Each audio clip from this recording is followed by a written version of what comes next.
For this project, we use a 5-inch plate mold from GR Pottery Forms. You're going to flip it upside down on top of newsprint, and you're going to trace around the outer edge. You're going to do that 3 times because we're making 3 plates. The reason we do this is so you know exactly how big to make your design. Then you're going to cut them down into smaller squares and then write your name on the papers. The first method of making transfers is drawing your design directly onto the newsprint, sketching it out using pencil. You're going to sketch your design exactly how you want it to be. Add all of your details on there because we're going to trace over it with Underglaze then.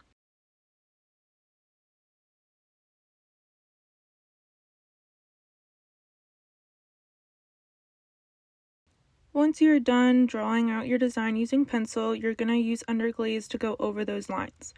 I use Underglaze bottles, so these little bottles that have tips that switch out so you have different line weights that you can use.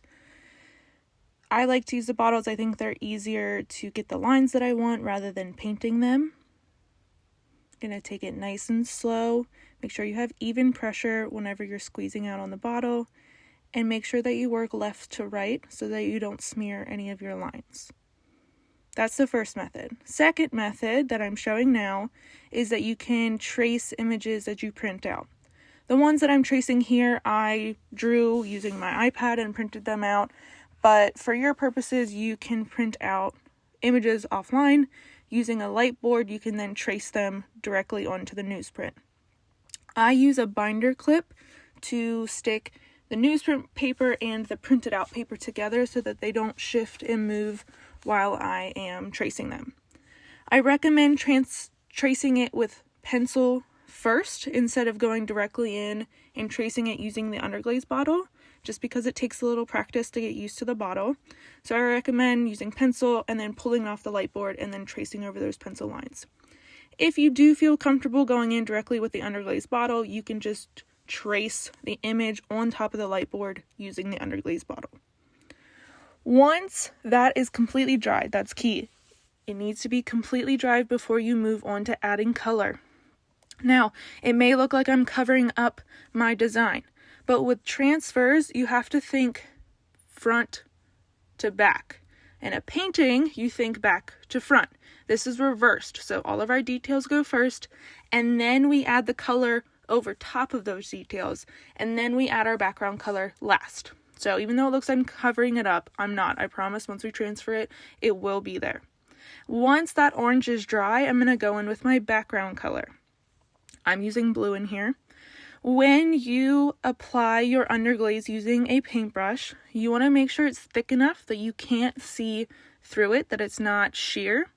But you don't want to make it too thick that the paper can't hold all of that water and it crinkles up too much. So it's a fine balance, and it just takes practice.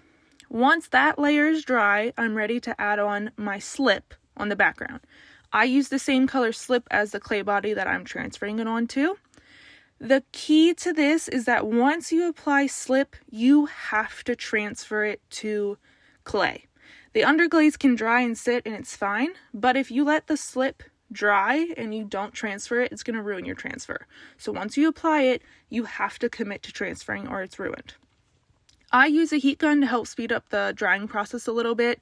If you use a heat gun, just make sure that you're careful that you don't touch the end and that nobody else touches it so nobody gets hurt and burns themselves. When you're drying, make sure that you are moving constantly, not staying in one spot, because it is paper, it can catch on fire. And make sure that you don't have any super dried out areas that turn white. We want it to stay to a consistency. You can see I'm touching it. You want to be able to touch it and it still be wet, but it doesn't come back on your finger. If you touch it and it's still super wet that it comes back on your finger, it needs to dry out a little bit. That's my rule of thumb. Once it is dried out, you're going to grab a slab of clay and you are going to flip it over onto that clay. So the side that you just put the slip on is what should be flipped over onto the clay. I use a rubber rib. Starting in the middle, you're going to burnish lightly out. I then take a damp sponge and go over the transfer to rehydrate it a little bit, and then go back over with the rubber rib. Be careful, this paper is wet, so it can rip. Have an easy touch with it. You're going to pull up one of the corners and slowly start to peel it back. If there's an area that doesn't peel up, flip it back over, go back over that area with a rubber rib, hit it a little bit with a damp sponge, go back over it with a rubber rib. It's a give and take process. You have to keep going back and forth. Once you're done, you're going to peel the whole thing off. Once the transfer is peeled off, it's no longer usable again. It's a monoprint, which means it only prints one time. So you can just throw that paper away. You're then going to take that mold and you're going to flip it upside down directly on top of the print, and you're going to cut out around it so that you cut out the exact plate size that you need. Your excess clay can be rolled up, put to the side. It can still be recycled and used because there's not enough color on it to make a real big difference.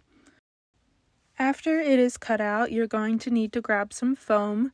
It doesn't matter what kind of foam, as long as it's thick enough that when you press down into it, the mold can actually press the whole way through to the clay. You're going to line up the mold, make sure that it's nice and center. I use my fingers to feel on the sides if it's centered right in the middle, and then I press it straight down into the foam.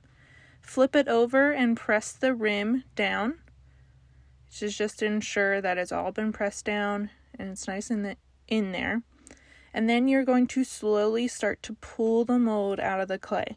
Now, my clay is really wet in this video. I recommend waiting a little bit to pull your mold, but for the sake of the video, I pulled it a little early. It's still a little bit on the wet side.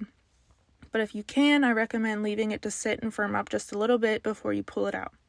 Once you pull it out, it's now pressed into a plate shape. So then you can set it off to the side, and if you'd like, you can add a foot to it once it is dried up a little bit.